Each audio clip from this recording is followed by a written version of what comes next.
أسعار الدولار والعملات اليوم الخميس الموافق 18/1/2024. السلام عليكم ورحمة الله وبركاته. متابعيني ومشاهديني الكرام، أهلا وسهلا بحضراتكم. إليكم أسعار الدولار والعملات، حيث سجل الجنيه الاسترليني 69 جنيه فاصلة 20 قرش للشراء، 69.75 قرش للبيع. يورو 62.30 قرش للشراء، 63.90 قرش للبيع. درهم إماراتي 15 جنيه فاصلة 27 قرش للشراء، 15 جنيه فاصلة 50 قرش للبيع.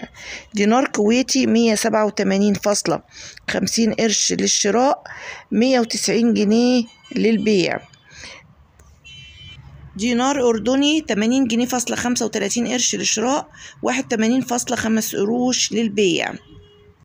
ريال قطري 15 جنيه فاصلة 61 قرش للشراء، 15 جنيه فاصلة 69 قرش للبيع. ريال سعودي 15 جنيه فاصلة 10 قروش للشراء، 15 جنيه فاصلة 25 قرش للبيع. أما عن أسعار الدولار في السوق السوداء، وصل من 57.83 قرش إلى 59 جنيه. والسلام عليكم ورحمة الله وبركاته. أشوفكم في فيديو عن أسعار الدولار والعملات.